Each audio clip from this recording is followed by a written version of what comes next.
Now we're going to move on to our next session on ethics and morals. We touched a little bit on that subject through those speeches, but I do want to remind you that the clock is ticking down to that important 11:30 moment, the photograph on stage of those chiefs who've signed or about to sign that declaration of intent as regards climate change.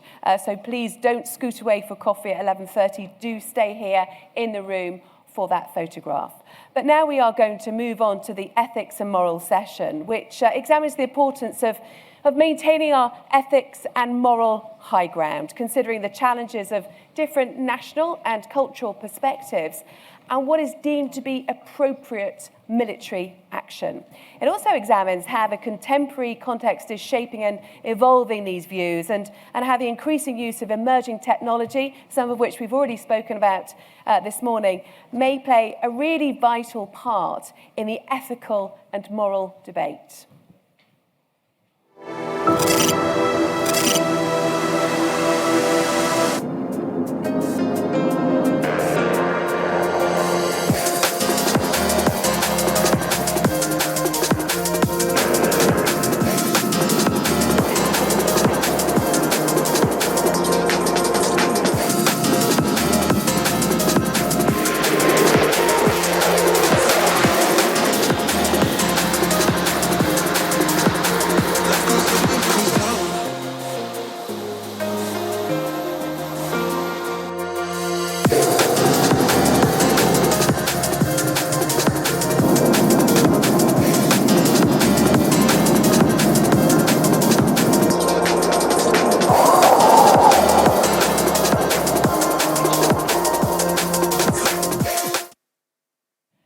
Welcome to our esteemed panel. I'm really excited to introduce Air Vice-Marshal Jennings.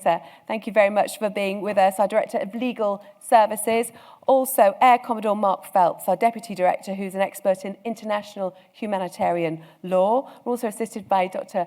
Freddie Laker, who's a moral and ethics expert from King's College here in London, and Air Marshal Johnny Stringer. A welcome to you, one of the RAF's most experienced operators, and he's also a leading conceptual thinker and warrior academic. That's how you've been described as, but we shall see. So thank you very much to all of you for being here today. And Tam, would you like to start? Thank you. Thank you. Good morning. They say that the worst slot is the one after lunch. I beg to differ. It's the one after 3-4 stars. And if you'll allow me a moment of introspection or reflection on yesterday, because there was one thing that was said yesterday that struck a chord with me, and that was Jeremy at the very end of the day, who said that our future heroes are lawyers. So I'd just like, if you take nothing else away, that's the one thing. So thank you very much to the Chief of the Air Staff, to the Global Air and Space Chiefs, and to everybody here for having us and inviting us to do this panel. And it's a subject I think is really important. And it's one that I think that historically, quite frankly, we've not paid enough attention to. We've talked about technology, we've talked about stuff, but actually we don't talk about what we hold dear. So this is long overdue for me. So thank you. I've been asked to talk about the vital importance of maintaining the moral high ground. And when looking at that, I've got to be honest, I don't have any answers. I actually have more questions, and I also realise I don't even know all of the questions that we should be asking. And so I start with that because I think this is an area where there is more to be done. But in looking at the question I've been set, my question to you all, so who is it vitally important that we do that for? And why? What is this moral high ground? And if we hold this moral high ground, and I'll leave you to think about whether that's a truism or not in your own time, I won't reflect on that in my comments, then whose judgment is that we hold it, and whose high ground are we holding? So there's questions. So the state cares, our public care, our international allies care, and the international community more widely care, including our adversaries. But I want to talk to you today about individuals, because individuals care. And that's one of the 3 points I'm going to talk about. And the second is I'm going to have a few thoughts about what the moral high ground might be. Do we know what it is? Do we understand who we are and what our values are? Do our people understand what our values are? Do our partners understand our values, and do we understand theirs? Freddie's going to talk more about cultural aspects and understanding how other people might have different values, so I will not touch on that. And my third point is just going to be a reflection on the future and what I think we need to be thinking about. So my first point, why does this matter to individuals? Well, that's who we are. War, at the end of the day, conflict is a fundamentally human endeavour. Even if machines are involved, even if technology is involved, there are still humans. While we occupy this planet, and maybe others, as I've heard, humans will still be involved. That is the sum of our parts in our respective militaries. And individuals are the ones that are affected by conflict. And more than that, individuals, people, are the ones who have to live with the consequences of conflict. So people, individuals, are really important. And why is it important to us as the warfighter? Well, it is well documented, not just in military circles, but in medical and emergency services, that if we do an action, if we do something that goes against our fundamental moral, ethical beliefs, or if we stand by and watch while someone else or other people do, and we do nothing, that can have an adverse psychological, behavioural, or social outcome. We can cause our people moral injury in the same way we can cause them physical injury. And it's not just about our people killing people. It's about when people make decisions as to who lives and who dies. It's about sending people to do something where you know that some won't come back. All of that can impact on the individual. And that's why it's so important that we understand what we stand for. Because if we don't, we risk harming ourselves. If I was to be slightly controversial, I would quote now from the book Killing from the Inside Out, Moral Injury and Just War by Robert Meehan, which says, "The military knows all about body count, but neither understands nor acknowledges soul count." So what is this moral high ground? You'll notice it's a metaphor. I definitely don't think it's on the map. I don't think it's a place. It's a metaphor. And when we talk about things that are abstract, like the moral high ground, we use metaphors. And have you noticed that we use height? We use vertical axes. High is good, low is bad. So we talk about the high ground. That's where we want to be. We talk about people behaving in an underhand manner. We don't want to be like that. So this vertical axis is because we don't actually really define what we mean by the moral high ground. And I know why we don't. It's because it's difficult. In fact, you might argue it's impossible because it's different to you, because it comes from who we are, our experiences, our upbringing. And let's be really honest. Who here thinks that any of our adversaries actually want to occupy the immoral low ground? Nobody. So this is something that everyone is in their own way aspiring to do, which in itself can create conflict. So the idea of a ground also suggests it's somehow fixed. Who here thinks that morality is a fixed thing? Because I certainly don't. I think it is, to coin a phrase, contextually slippy. It will shift based on the context. And arguably, it will give way to pragmatism or military necessity, military interest in a time of crisis, depending on what that crisis might be. Winston Churchill in 1940 used the phrase at Parliament, victory at all costs. That's what the British Prime Minister said in the Second World War. Because without victory, he said, there is no survival. What would you do in that situation compared to what you think you might do today in a different context?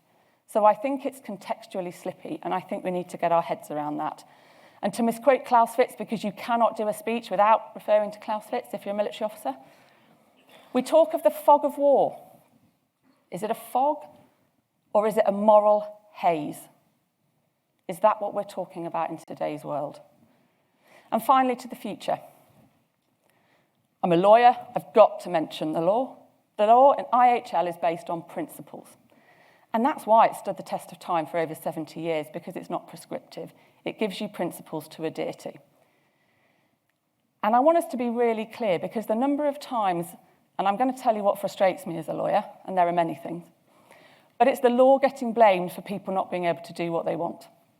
The amount of times I'm told that something can't happen because the lawyers have said so. How many of you have heard that phrase? The lawyers, with an eye roll, if you're lucky. Actually, a lot of the problems that we have, a lot of the things we're thinking about aren't legal problems. So define your problem.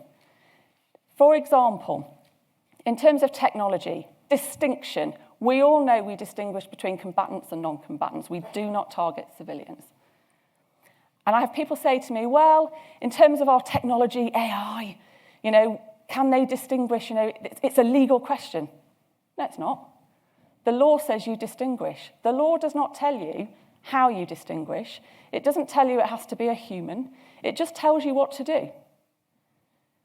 The how, that's a technological question. Are we happy, and it comes back to that trust question, are we happy that the machine can tell us? Because it's a technological question, not a legal question. So let's make sure we're asking the right questions. And then also, let's be clear when we talk about ethics, that we're not trying to overlay a new law by the back door. This is about our values. So I would say for the future, don't be prescriptive, principles. Because, as was mentioned yesterday, you've got to fight today's war. You've got to actually still deal with today's problems. But what you don't want to do is be so prescriptive that you cannot deal with tomorrow. Because, as we heard yesterday from Cathy Warden, tomorrow is coming a lot quicker than it did yesterday. Because over the next 5 years, we're going to see more progress than we've done in the last 50. So we've got to set parameters ethically that will survive beyond today. Principles. And our AI ethical principles are a good start point. And do you know what? Guess what? They place human centricity at the heart of them. Goes back to what I was saying. Responsibility and accountability is key. Again, I hear arguments about, well, accountability is going to be difficult. No, you just need to understand it. You need to work it out. But let me be really clear. A machine is not accountable. We are. We just need to understand how that works in this context.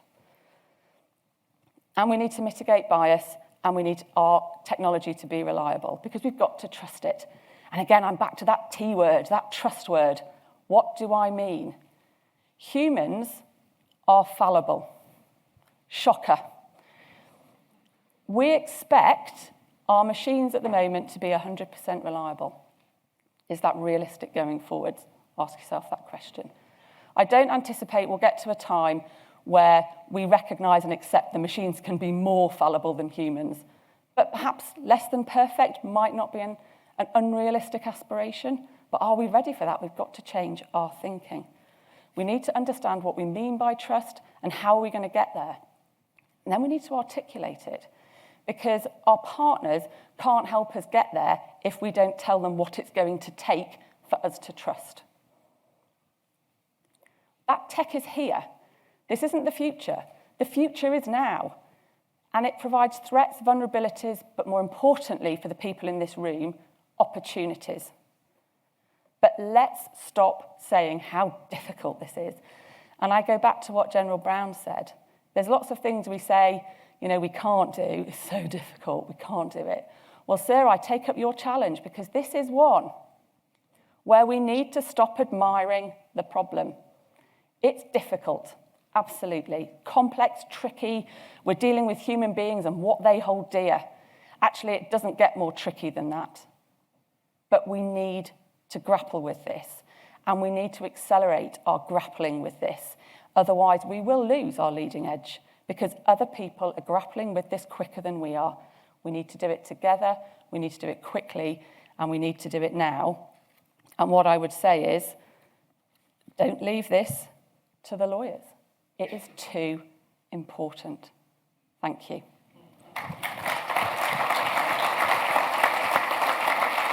Vice-Marshal, many thanks. That's really fascinating. And now please welcome to the stage Air Commodore Mark Phelps. Sirs, Marms, ladies and gentlemen, I've just realised I don't have a Clausewitz quote for you. So if we can agree between us that everything I'm about to say is influenced in some way by Sun Tzu, then we'll all be okay, because we all know that Sun Tzu is everywhere at all times. The ethical and moral underpinnings of the resort to and the use of military force are complex and challenging. Complex and challenging in application, even if largely formalised through treaty and customary law within the prevailing rule-based system. I say complex in application as when we consider the operation of law or ethics or morality in conflict, it's important we're clear about the context in which we're applying these frameworks. Are there immutable principles at play, irrespective of whether we're making a decision to enter hostilities, during the course of those hostilities, or in the post-conflict phase? If so, do such principles play an active part when considering any activity practiced by state-on-state competition, to include those potentially hostile acts operating below the threshold of traditional notions of armed attack? Can we even speak of immutable principles in the ethical sense, whilst accepting that ethics are the manifestation of the collective consciousness of a society, a culturally informed determination of right and wrong, bounded within space and time? All fascinating questions, and I'm sure you'll be glad to know well beyond the scope of my brief address to you today. But they're essential that we grasp if we're to get to the heart of why we believe that we and others must act in certain ways to establish and maintain legitimacy. So today I'd like to address you on the importance of the legal, ethical and moral underpinnings of the decision to use armed force. To engage with this topic, I believe it's first important to consider the UN Charter, and more particularly its preamble, which sets out in one sentence the collective intent of the international community in the immediate post-war period, and I quote, "We, the people of the United Nations, determined to save succeeding generations the scourge of war, which has twice in our lifetime brought untold sorrow to mankind." Having set out this intent, the preamble goes on to reaffirm faith in fundamental human rights, the dignity and worth of the human person, and the equal rights of men, women, and states large and small. To meet these ends, the international community committed to collectively practicing tolerance, to live together in peace as good neighbours, uniting their strength to maintain international peace and security, and declaring that armed force shall not be used save in the common interest. Now, the prohibition on the use of armed force is further underlined in Article 2.4 of the Charter, which states that all members shall refrain in their international relations from the threat or use of force against the territorial integrity or political independence of any state, or in any other matter inconsistent with the purpose of the United Nations. That armed force shall not be used save in the common interest presents a conundrum, as it simultaneously prohibits and condones the use of force dependent upon context. Perhaps this is the ultimate declaration, recognizing that all wars are evil, but just wars may be a necessary evil. However, this still leaves open the question of when we use armed force, when it may be considered morally and legally justifiable, who or what is to be the arbiter of what is considered the global common interest, and the moral principles that underpin such determinations. Now, a simple answer to this question of who defines the global common interest could be to point to the institutions of the UN itself. After all, what body is better qualified to identify what's consistent with its own purposes? But to do so would be to vest autonomy in the UN to consider it more than the collective will of the states. Now, I would argue this is a mistake, as states have always reserved to themselves the right to act in what is perceived as their national interest, whilst often then retrospectively seeking to justify their actions within the applicable legal and normative frameworks.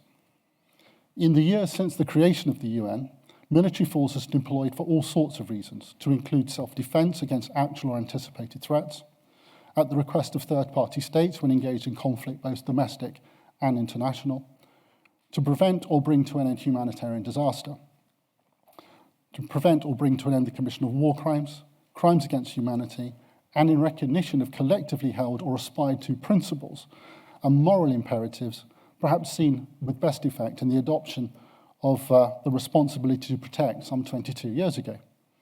All of these examples provide a pathway to claim legitimacy, embedded with moral, ethical, and legal justification. The importance of justifying actions in such terms cannot be overstated, as they provide a common lexicon to aid consideration of the act within both the domestic and international audience.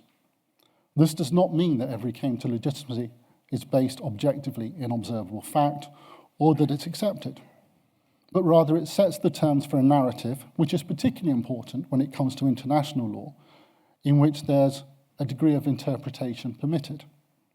The margin of interpretation permitted provides fertile ground to justify actions whilst allowing space for competing narratives. Who better to determine whether they are under threat of imminent or actual attack than the state claiming the right to act in self-defense? However, such a claim is only the opening salve in the community of international opinion, often played out within the UN, given its mandate to maintain international peace and security. The position of the UN as arbiter is a fundamental principle. Take, for example, the operation of Article 51, which preserves the inherent right of states to act in self-defense, but then requires states taking such action to report what they have done and why to the UN Security Council, and that such action can only continue until the UN Security Council has taken measures necessary to maintain international peace and security. Whilst failure to report such action or seek UN authority by way of resolution to act is not of itself indicative of illegitimacy, it remains the case that states seek legitimacy through a claimed right to act under existing and accepted principles. In short, they want to be perceived to be doing the right things, acting within the law as it stands.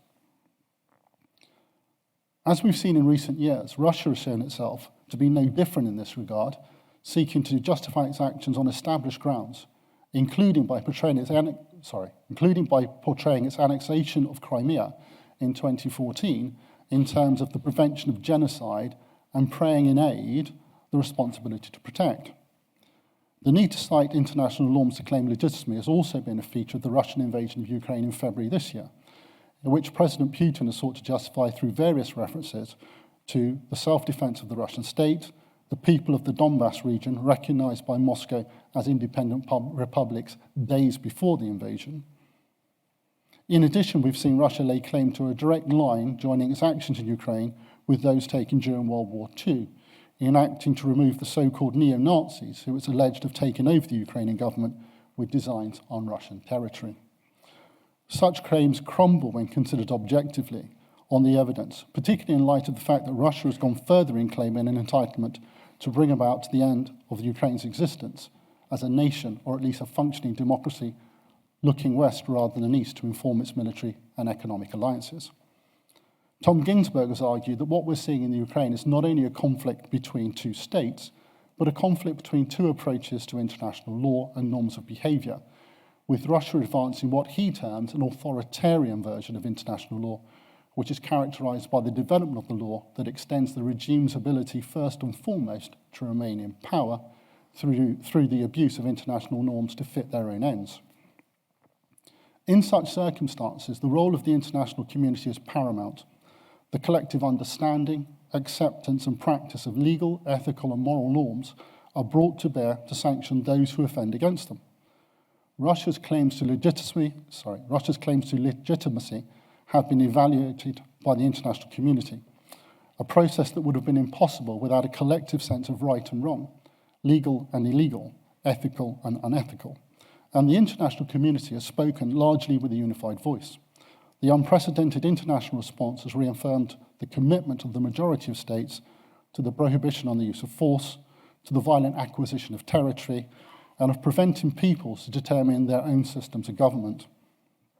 As argued by Elena Chenko and Katerina Limos, Russia's war in Ukraine has served to breathe new life into old alliances, called states to reevaluate their perspective on their security against the threat always posed, but now demonstrated by Russia, and to take direct action to provide support to Ukraine, to include the provision of defensive arms and other aid to provide the Ukrainian people with the means to defend themselves, their land, and their right to live in a democratic society. For failure to do so will lead to the egregious consequences of Russia's invasion.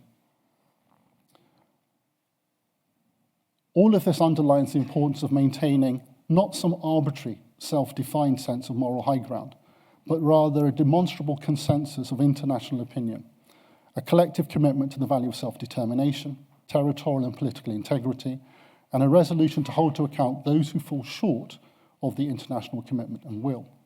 We must continue to make the case for the international rights-based system at all levels of engagement, otherwise its continuation is uncertain, and we may face a future in which the unscrupulous will advance their agendas without fear of censure. Thank you.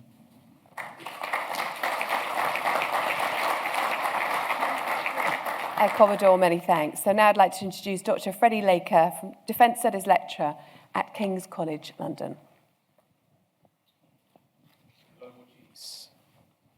Ma'ams and sirs, ladies and gentlemen, good morning, good afternoon, good evening.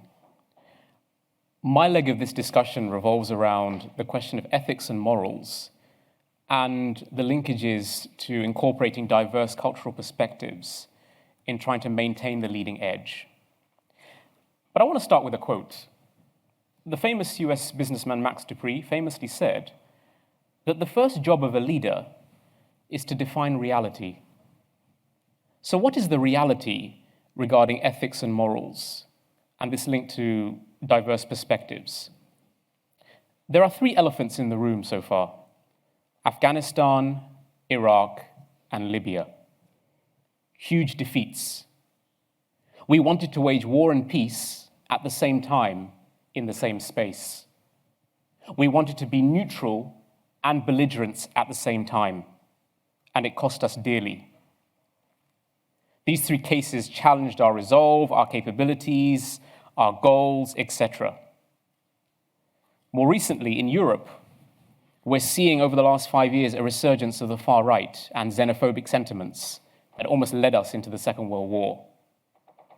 We saw earlier this year the French had to acrimoniously leave Mali because they were out of touch with the values of state and society there. We're seeing how a number of Western countries are having to come to terms with their colonial pasts, whether it be Canada and Native Indians there or Britain and slavery. We've seen sexual abuse scandals in religious denominations and public institutions. And more recently, there's been allegations of human rights violations by UK Special Forces in Afghanistan. And so we're in a time where national identities are being highly contested, where there is a disjuncture, a rift between the political elite and the masses who feel abandoned, marginalized, alienated. And so questions are looming over the moral authority, over the high ground of institutions and also the military, and whether Western nations even have this moral high ground. And as Mark said, one of the big unanswered questions is this question of who and what is legitimacy in the 21st century? And so in any discussion about ethics and morals and diverse cultural perspectives, the question of audience is important. And just to hark back to Clausewitz and the famous trinity of reason, passion, and chance, which is the essence of war, you go to war to achieve a political end. But those political ends are a reflection of certain societal values, cultures, and ideas. And so strategic culture is paramount. I was struck yesterday by the fact that a lot of people, we talked about ourselves a lot, but we talk about our enemies. Very few people yesterday talked about our adversaries, how they see the world, what are their beliefs and values. We've seen a lot of shiny kit, capabilities, platforms, systems. But what does this all mean when our enemies have the greatest weapon of all, which is time? Our enemies may not be subject to cancel culture, oversight committees, electoral cycles. They can simply wait us out, as they did in Afghanistan, Iraq, and Libya. And so we see how our enemies have been able to detechnicize battlefields. slow everything down to nothing. And so, if this is the situation we're in, if this is the reality we're facing, where do we go from here? But moving on, it's not all doom and gloom. The moral and ethical high ground is not a single absolute point or perspective that you either have or you don't have. It is a collection of several dispersed high points, in the same way that a high mountain has a base, peaks, slopes, and a summit, which all are at high ground. And this is true for Western states and militaries. Yesterday, people spoke about the need to learn to win at the speed of technological change. The same is true with ethical and moral change and cultural change. What's interesting is that we've had a lot of discussions about the legality of drone warfare, with a lot of myths and legends in the public and in the media. But the reality is that, even with drone warfare, there is still high levels of political and legal oversight at all levels, before, during, and after operations. We talk about how AI actually can assist in bringing diverse and interesting perspectives to the table, in mapping patterns of life. The RAF has a long history and tradition of working closely with foreign air forces, right back to the Battle of Britain, with Poles, Czechs, Canadians, Barbadians, Jamaicans, New Zealanders, and Australians. The latest iteration of this is RAF 12 Squadron, the joint UK and Qatari Typhoon Squadron, airmen and airwomen living and working together, sharing cultural perspectives and values to be effective in the air. We talked about, force protection, training, development, SSR, DDR, peacekeeping, and post-conflict reconstruction. The British military and the RAF are very popular in Africa in particular. They've brought diverse perspectives and ideas.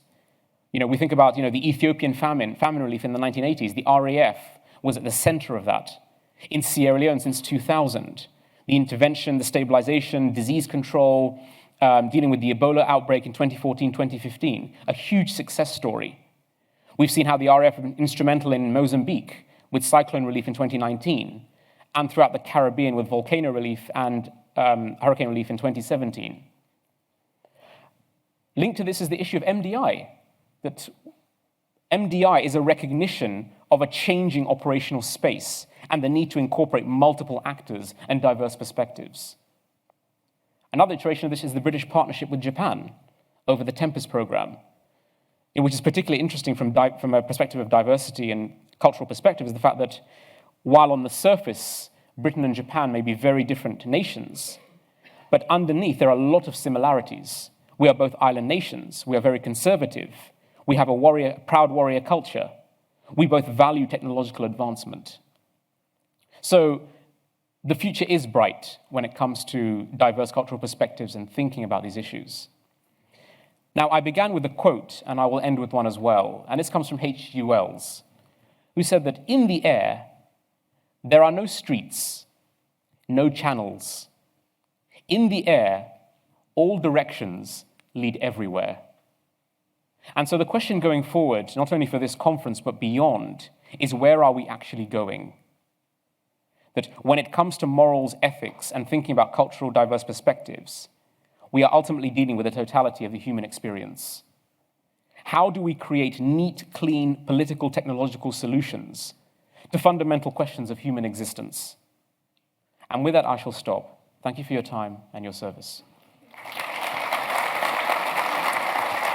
Really fascinating presentation there. Thank you very much, Dr. Freddie Laker. And please now welcome Air Marshal Johnny Stringer. Chief of the Air Staff, Air and Space Chiefs, ladies and gentlemen. Thank you very much for the opportunity to speak today and to such a distinguished audience. I'm neither a lawyer nor an academic, who knew, but over the next 10 minutes, I'd like to offer some personal perspectives from an operator's and a commander's viewpoint on the ethical and moral bedrock upon which our operations in air and space are and must be based. But they don't exist in a vacuum. They're framed and challenged by the tactical, operational, and strategic contexts within which we operate, and some of our adversaries think they are at best negotiable and at worst can be ignored. Russia's illegal, immoral, and obscene actions in Ukraine provide the obvious current example. I've got 3 key points to highlight today that to me are fundamental to the ethical and moral framework for air and space power, and that will ensure we maintain our leading edge. Firstly, the need to engage and inform. Secondly, the challenges and opportunities afforded by new and emerging technologies. And thirdly, the importance of being active and front-footed in the moral and ethical debate. These also need to be set against the current and near to medium term context of which we have already heard much at this conference, and of which many of this audience deal with daily. For most of the last 2 decades, that context was predominantly one of the counterinsurgency years. They were limited in scale. We held air and space supremacy. There was minimal challenging targeting to conduct, and with which to expose and educate our own people, and we faced very different opponents. And space was almost an afterthought, as position navigation and timing, ISR, and beyond line-of-sight comms were free goods that were always on tap from a secure and uncontested domain. Fast forward to 2022. The Russian way in warfare in Ukraine, much of it reminiscent of 1945, has been violently destructive and at a scale not seen for decades. It looks very different from our counterinsurgency campaigns in Iraq and Afghanistan. Operations against Daesh from 2014 and the complexity of the regional battle space provided a significant change in vector. And this leads me to my first point, our obligation, indeed necessity, to engage and inform on ethics and how they underpin our approach across a raft of audiences. I was a UK Air Component Commander during the very challenging and ultimately successful operations to liberate Mosul and Raqqa. Before taking over my command, it was obvious that we would be facing exceptionally difficult urban operations against an evil and resilient opponent. We needed to ensure our politicians and public alike knew this, and the sophistication we had developed in our intelligence and targeting enterprise to minimize the impact on Iraqi and Syrian civilians. But it was going to be difficult. It was going to be protracted, and I needed to get this message out. It therefore might not surprise some in this audience, particularly from my country, that there was perhaps a reluctance to approve this, and it took 8 months before a lengthy and well-balanced piece was shown on the BBC. Perhaps it was my great face for radio. Behind this, and common to all military operations and campaigns, were continual discussions on and evolution in our rules of engagement, targeting directives, and devolved permissions. To me, there are essentially 3 boxes or frames within which our ROE and thus permissions and constraints are set. A legal one, rooted most obviously in the law of armed conflict, a societal one influenced by many factors, both objective and subjective, an arguably vital ground for us as air and space forces, and a policy political one. Of these, the last is routinely the most limiting, and for obvious and good reasons. It was also where I and others applied significant and sustained effort to ensure we have the necessary permissions, and importantly, that we are also held accountable by an informed and rightly challenging set of audiences. We need to be consistently engaged within all 3 frames. If I might offer an example of what happens when we don't, I'd note the UK and the Royal Air Force's experiences with Predator A and B operations. I'd argue that we didn't engage early or widely enough in 2005 and in the early years about both the technology and the way we were operating these systems. We left a void for others to fill who had a variety of motives. Much of it was patently untrue, but the noise created made getting the signal out extremely difficult. This takes me to my second point, the challenges and opportunities created by new and emerging technologies, much of which we heard about yesterday. I will be blunt at the outset. If we fail to engage and inform, explain and educate, we run a very real risk of developing and acquiring technologies without permissions. And our adversaries, unfettered and unconcerned, and drawing on similar activity to attempt to undermine Western resolve during the Cold War, from funding anti-peace organizations to rolling out Lenin's useful idiots, will be very keen to make this so again. We will cede operational advantage to them too. AI might be the most obvious example here. I think we are still at the stage where people feel more than they think about AI, and most of that feeling in its military applications is negative. And yet we are almost blind to the impact of AI across almost every facet of daily life, most of it benevolent.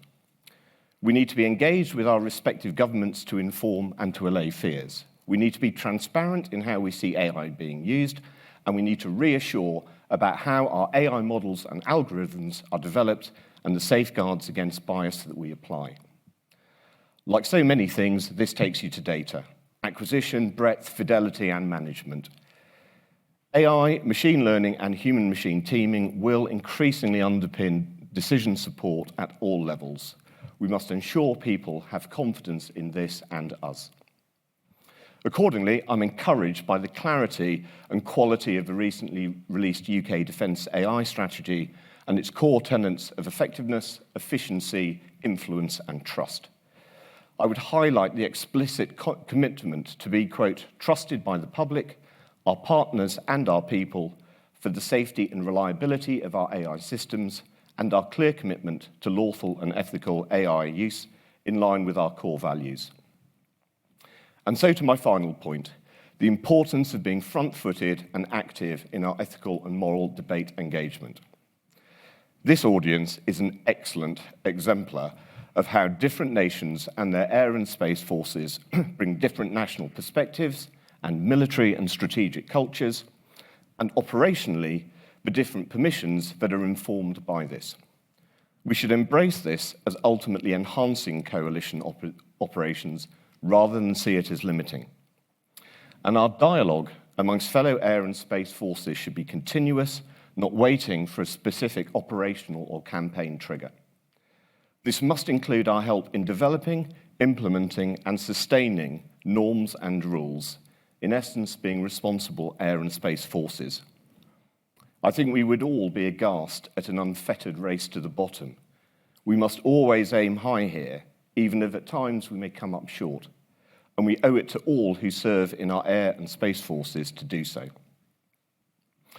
And it might sound old-fashioned, but moral authority really matters, and always being guided by the moral imperative is essential. This is not just because how we fight reflects who we are, and why we fight reflects the values we hold dear and always seek to defend. But it's also because fighting in accordance with our moral and ethical standards prevents the individually and collectively corrosive effect of the alternative. Look too at the moral injury that afflicts those nations and forces who neglect this essential and very human requirement. I wonder if Russian aircrew, back from another mission of wanton war crime level destruction against sovereign Ukraine, are happy with what they see in the mirror at the end of the day. Thank you very much.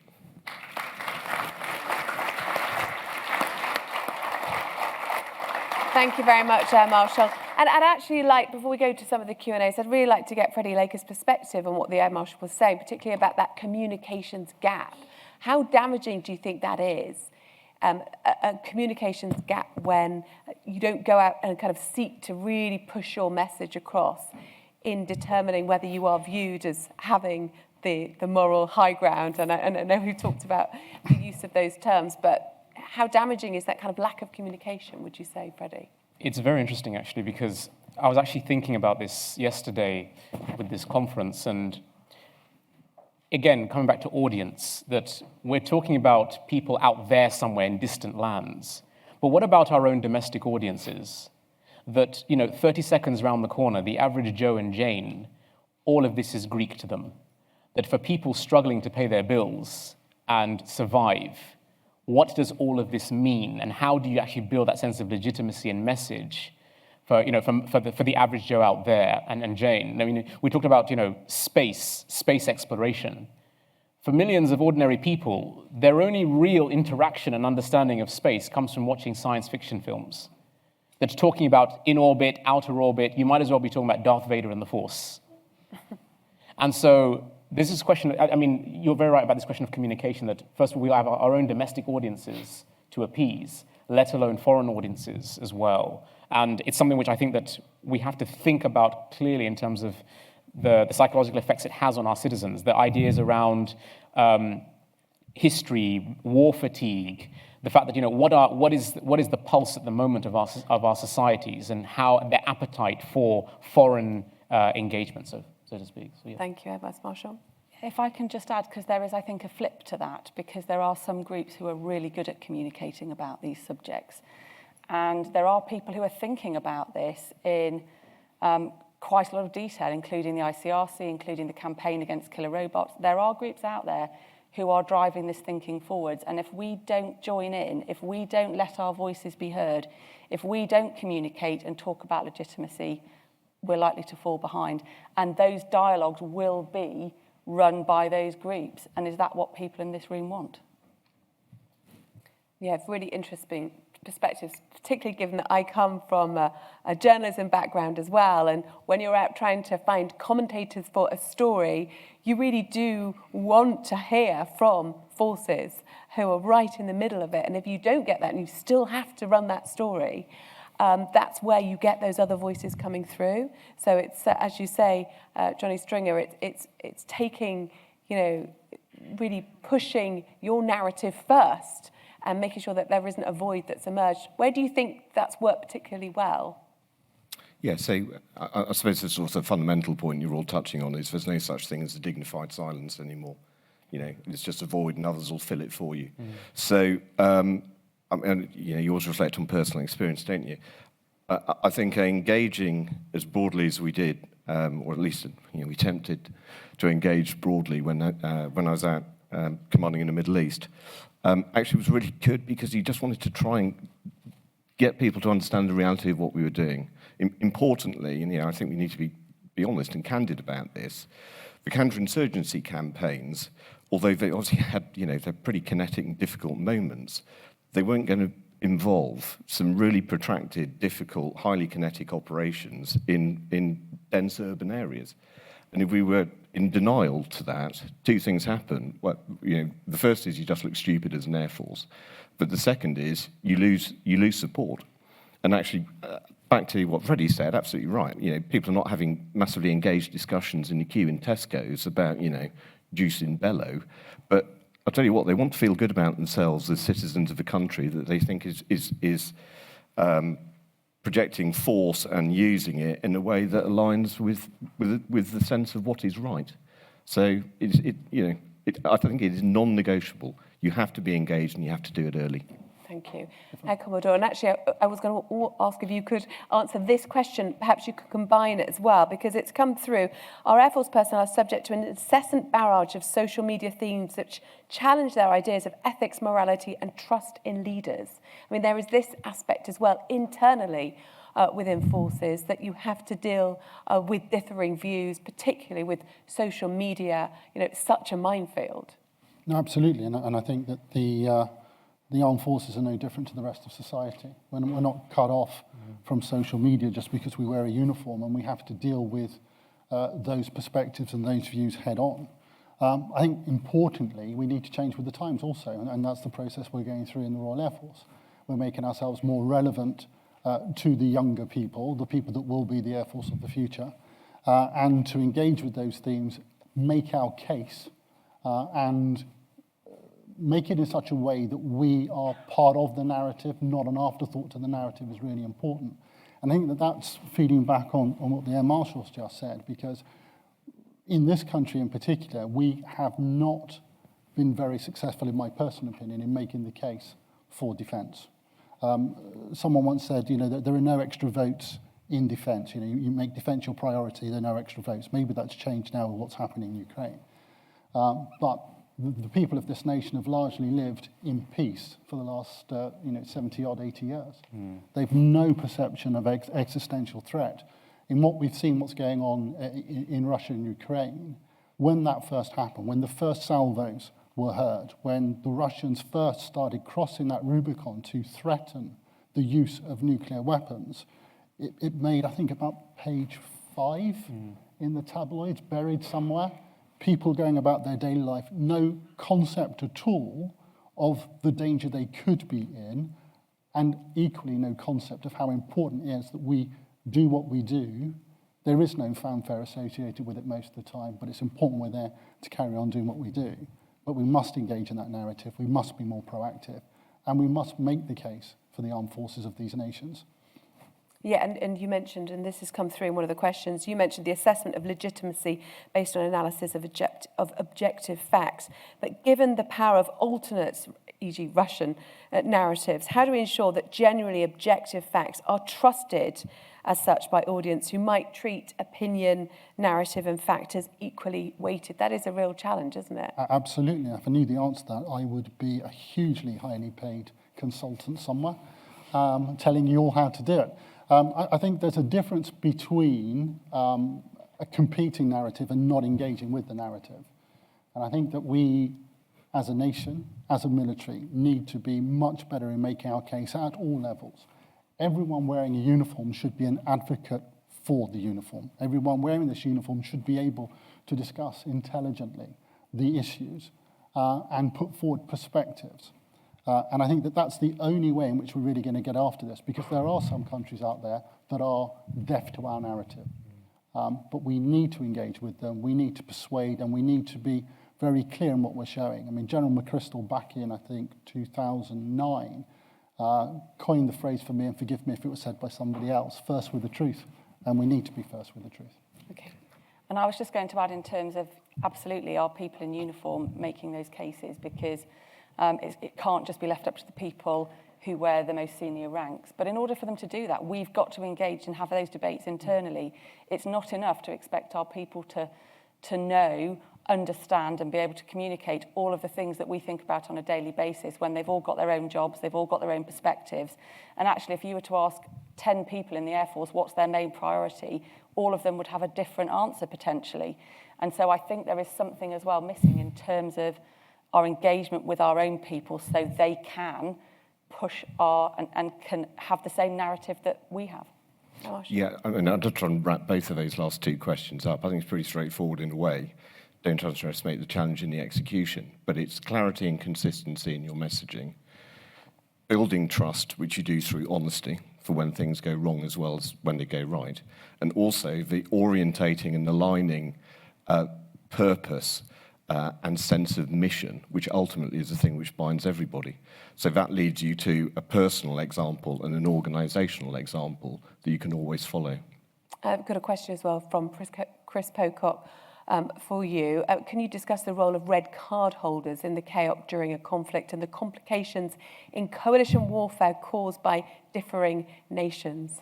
So that's quite a broad subject, yes. But if you had a quick review, because we are coming to the end of this session, but so, what should we bear in mind when faced with that? A quick view, right, okay. So, right, first off, red card holding, very, very simply, you know, it's effectively when any nation is given a target that doesn't fit within their national rules of engagement and targeting directive.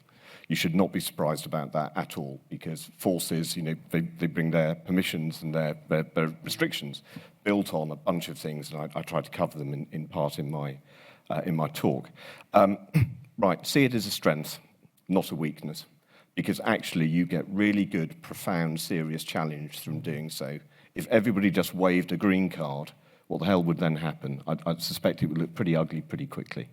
What I would say, actually, as well, is you should be very, very proud of the quality and consistency and rigour that our young aviators, our airmen and women, applied consistently throughout that campaign. I mean, not just heartening to see, really genuinely humbling to see, but you're only good at it if you practice it, you know where the pitfalls are, you talk honestly and openly about them, which we did weekly, by the way, a ranks-off debrief to just pull out themes and see where the campaign was going and things we needed to worry about.